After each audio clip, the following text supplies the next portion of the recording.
Hello, saver. Whether you're saving for that trip to the tropics or saving for an emergency, now is the time to take advantage of Wells Fargo's savings options. Wells Fargo offers savings accounts that can help you save towards your goals. So, what are you saving for? Visit a Wells Fargo branch or wellsfargo.com/save to open a savings account today. Wells Fargo Bank, N.A., member FDIC. G'day and welcome to Lakeside Drive. We are the Australian opinion on Formula One, and we are your one-stop shop for all things F1 this season. We don't take ourselves too seriously, except for our bias of our Aussie drivers. We take that very seriously. We promise to always talk about all the teams, all the drivers, all the time. And we'll talk to you about it on YouTube, Spotify, Apple Podcasts, Discord, all of the social media platforms. But don't ask us how TikTok works. Join the Lakeside Drive listener community in 2024. Streaming now. Streaming now. Wherever you get your podcasts.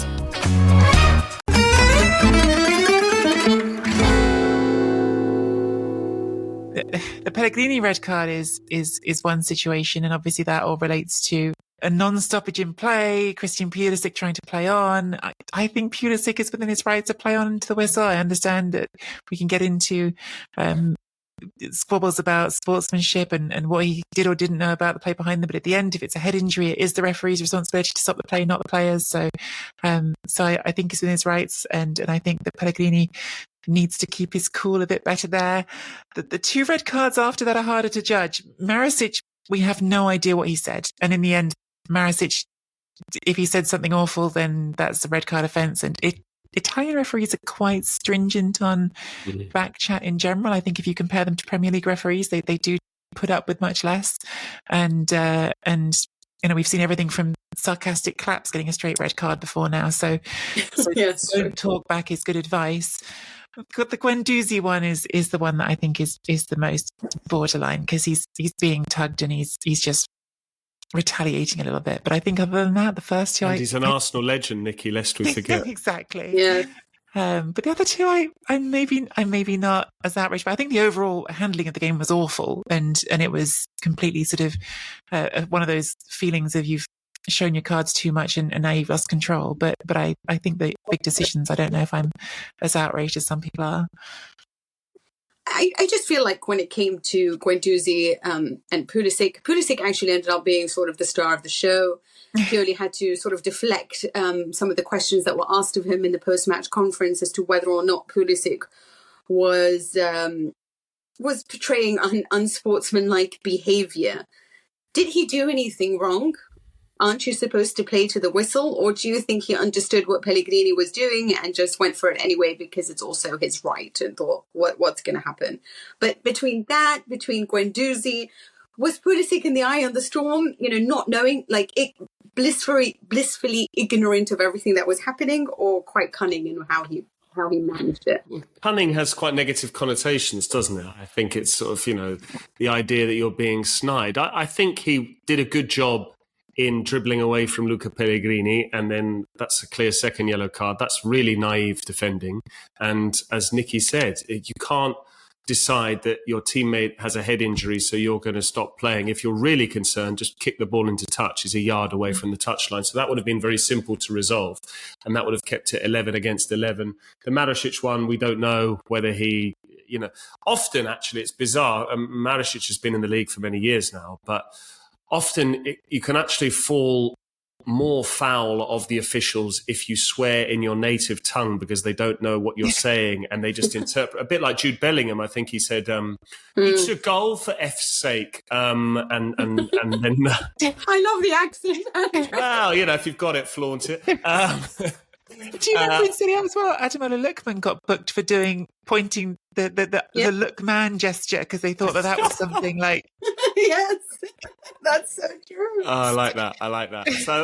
So we don't know what Marisic said. As for the other one, I mean, it's rare, isn't it, that you see a player who's involved in two separate sending off offences, one for being fouled and the other for doing the fouling. I can understand why Guendouzi was annoyed because when someone is persistently hacking at you or pulling your shirt as he was there, and Lazio already losing the game, they're chasing the game, they're already a couple of players down. I can understand why he then lashes out and tries to push a Pulisic. To me, that should have been a yellow card for each player. But I think credit to Pulisic. I never thought we'd be comparing him to Armando Izzo, but some opponents just get under your skin. And the way we saw Izzo got Di Maria sent off last season and Luka Jovic this season, whether it was Pulisic's intention to get Guendouzi sent off, I don't think so. With Pellegrini, certainly would have been, but that's part of the game. When you know your opponent is on a yellow card, we saw that with Kvaratskhelia against Cambiaso this weekend. When a player is booked and you're going up against them, you tend to take them on more frequently because you think, well, if I go past them, they either have to avoid making a challenge, in which case I get away from them, or if they do make a tackle and they get it wrong, they could be sent off. So I don't have a problem with Pulisic's conduct whatsoever. Did you think that Castellanos deserved a penalty after Manian's foul earlier on? Or do you agree with the referee when he waved play on? I don't know what a penalty is and isn't anymore, I'm afraid.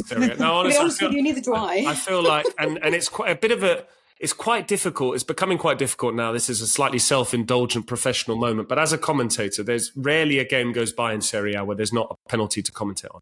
And you don't even know how to frame it anymore, how to set it up, because you just end up repeating the same thing over and over again. You can't express surprise because it's a player who's shooting unopposed from 12 yards away and there's a goalkeeper and the penalty taker is the favourite. So it's not like you can say, Bandini! It just doesn't work. Like, sorry for your ears there. I realise that I have rendered you deaf in the past with me shouting unexpectedly. But, so then you have to do it another way. You have to say, Rzouki to give Serie A Chronicles the lead. I don't know why this has become a commentary tutorial. I apologise. What I'm saying is there are too many penalties and I'm sick of penalties because they're no longer a rare currency in the game and it's no longer exciting. It used to be exciting. I remember we used to go and watch Southampton play. If you got a penalty, it was almost as much fun as a goal because there's the whole extended emotions of it.